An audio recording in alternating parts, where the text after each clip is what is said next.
ಮುಂದುವರೆದ ಜಾತಿ ಜನಗಣತಿಯ ಜಟಾಪಟಿ ಒಕ್ಕಲಿಗ ಸಚಿವರು ಶಾಸಕರ ಸಭೆಯಲ್ಲಿ ಆದಂತ ಚರ್ಚೆಗೇನು ಅನ್ನೋದೊಂದು ಕುತೂಹಲ ಇದ್ದೇ ಇದೆ. ಮೀಟಿಂಗ್ ಇತ್ತು, ಎಲ್ಲರೂ ಒಗ್ಗೂಡಿ ಒಂದು ನಿರ್ಧಾರಕ್ಕೆ ಬರಬೇಕು ಅನ್ನುವಂಥ ಹಿನ್ನೆಲೆಯಲ್ಲಿ ಮೀಟಿಂಗ್ ಅನ್ನು ಕರೆಯಲಾಯಿತು.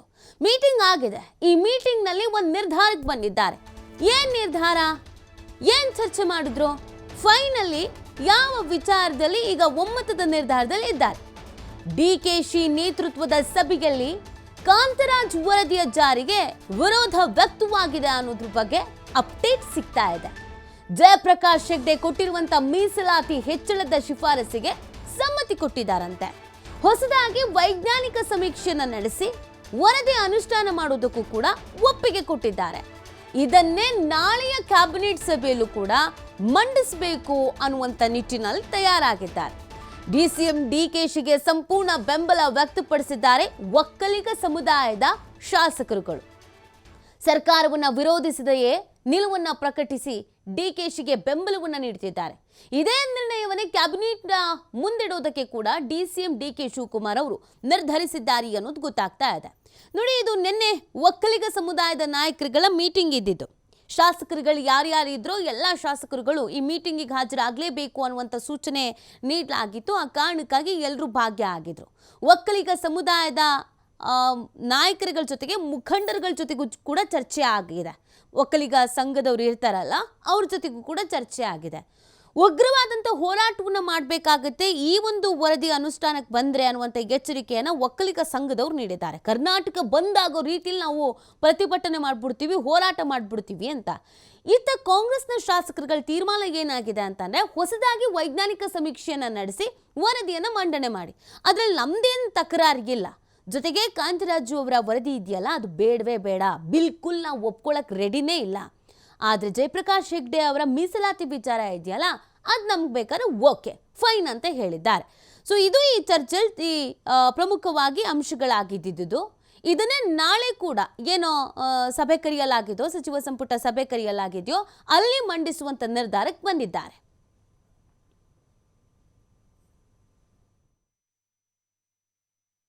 ಅಲ್ಲಿ ಹೋಗಿ ನಾವು ನಮ್ಮ ಜನರ ಪ್ರತಿನಿಧಿಗಳಾಗಿ ಇಟ್ಕೊಂಡು ನಾವೆಲ್ಲರೂ ಕೂಡ ಏನು ನ್ಯಾಯವನ್ನು ಒದಗಿಸ್ಕೊಡ್ಲಿಕ್ಕೆ ಸಾಧ್ಯನೋ, ಏನು ವಾಸ್ತವಾಂಶ ಇದೆ ಅದನ್ನು ತಿಳಿಸುವಂಥ ಕೆಲಸವನ್ನು ನಾವು ಮಾಡ್ತೇವೆ. ಇಷ್ಟು ಮಾತ್ರ ಈ ಸಂದರ್ಭ ಹೇಳಲಿಕ್ಕೆ ನಾನು ಬಯಸ್ತೇನೆ.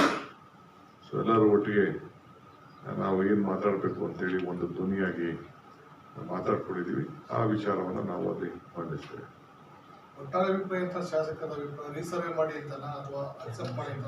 ಕ್ಯಾಬಿನೆಟ್ ಅಲ್ಲಿ ಕೆಲವು ನನಗೇನೋ ಹೇಳಿದ್ದಾರೆ ಅವರೆಲ್ಲ. ನಾನು ಕ್ಯಾಬಿನೆಟ್ ಅಲ್ಲಿ ಮಾತಾಡೋದನ್ನ ಇಲ್ಲಿ ಮಾತಾಡೋಕ್ಕೆ ಅದು ಅವಕಾಶ ಇಲ್ಲ.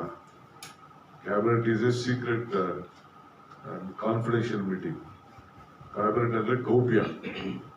ಅದು ಕೆಲವು ಕೊಟ್ಟಿದ್ದಾರೆ, ಅವರೆಲ್ಲ ಅಭಿಪ್ರಾಯಗಳು ತಿಳಿಸಿದ್ದಾರೆ. ಸುಮ್ಮನೆ ಅವ್ರು ಯಾರಾದ್ರೂ ನಿಮ್ಗೆ ಹೇಳ್ಬೋದು, ನಾವ್ ಹಿಂಗ್ ಹೇಳುದು ಹಂಗೆ ಹೇಳುದು ಅಂತ ಅಂದ್ಬಿಟ್ಟು ನೀವು ಆಫ್ ದಿ ರೆಕಾರ್ಡ್ ಅಂತ ಹೇಳ್ಬೋದು. ಎಲ್ಲ ಆಫ್ ದಿ ರೆಕಾರ್ಡ್ಗೂ ತೆರೆ ಎಳಿತಾ ಇದ್ದೀವಿ. ನಮ್ಮ 5 ಜನಕ್ಕೂ ಅವರು ಆಥರೈಸ್ ಮಾಡಿದ್ದಾರೆ, including the political secretary to chief minister authorise ಮಾಡಿದ್ದಾರೆ. ನಾವು 5 ಜನನು ಏನು ಹೇಳಬೇಕು ಅದನ್ನು ಖಂಡಿತ ನಾವು ಹೇಳ್ತೇವೆ. ಈಗ ಬಹಿರಂಗ ಆಗಿರುವಂತಹ ಅಂಕಿಅಂಶಗಳು ಸರ್, ತಮ್ಮ ಸಮುದಾಯದ ಅಂಕಿಅಂಶಗಳ ಬಗ್ಗೆ ಶಾಸಕರಿಗೆ ಸಚಿವರಿಗೆ ಒಪ್ಪಿಗೆ ಇದೆಯಾ ಸರ್? ನಾವು we are not worried about ಒಂದೇ ಸಮಾಜದ ಬಗ್ಗೆ ಯೋಚನೆ ಮಾಡ್ತಿಲ್ಲ. ನಾನು ಕಾಂಗ್ರೆಸ್ ಪಕ್ಷದ ಅಧ್ಯಕ್ಷರಾಗಿದ್ದೀವಿ, ನಾವೆಲ್ಲ ಮಿನಿಸ್ಟರ್ ಇದ್ದೇವೆ. ನಮಗೆ ಎಲ್ಲಾ ಸಮಾಜಕ್ಕೂ ನಾವು ರಕ್ಷಣೆ ಕೊಡಬೇಕಾದ್ದು ನಮ್ಮ ಡ್ಯೂಟಿ. ಆ ನಿಟ್ಟಿನಲ್ಲಿ ನಾವು ಕೆಲಸ ನಾವು ಮಾಡ್ತೇವೆ. ನಾವು ಯಾರು ಯಾವ ವರದಿಗೂ ನಮ್ದೇನು ಇದರಲ್ಲಿ ಅವರು ಸಿಸ್ಟಮ್ ಏನ್ ಮಾಡಿದ್ದಾರೆ ಆ ಸಿಸ್ಟಮ್ ಅಲ್ಲಿ ನಾವು ಯಾರು ತಪ್ಪನ್ನ ಕಂಡುಹಿಡಿಯಲಿಕ್ಕೆ ನಾವು ತಯಾರಿಲ್ಲ. Detail excise. ಇವಾಗ ಮತ್ತಷ್ಟು ಮಾಹಿತಿಯನ್ನು ನೀಡ್ತಾರೆ ನಮ್ಮ ಪ್ರತಿನಿಧಿ ಶಿವು. ಈಗ ಒಕ್ಕಲಿಗ ಸಮುದಾಯದ ನಾಯಕರುಗಳು ಮೀಟಿಂಗ್ ಮಾಡಿಕೊಂಡ್ರು, ಜೊತೆಗೆ ಚರ್ಚೆಗಳು ಕೂಡ ಆಯಿತು, ಒಂದು ನಿರ್ಧಾರಕ್ಕೆ ಬಂದಿದ್ದಾರೆ. ಈಗ ಇವ್ರು ಹೇಳ್ತಾ ಇರೋದು ಕಾಂತರಾಜು ವರದಿ ನಮಗೆ ಬೇಡ, ಜಯಪ್ರಕಾಶ್ ಹೆಗ್ಡೆ ಅವರ ವರದಿ ಆದರೆ ಓಕೆ ಅಂತ. ಬಟ್ ಇದಕ್ಕೆ ಸಮ್ಮತಿ ಸಿಗುತ್ತಾ? ಒಕ್ಕಲಿಗ ಸಮುದಾಯದ ಶಾಸಕರುಗಳ ಈ ನಿರ್ಧಾರದ ಬಗ್ಗೆ ಏನು ಚರ್ಚೆಗಳಾಗಬಹುದು ಅಂತ ಶಿವು?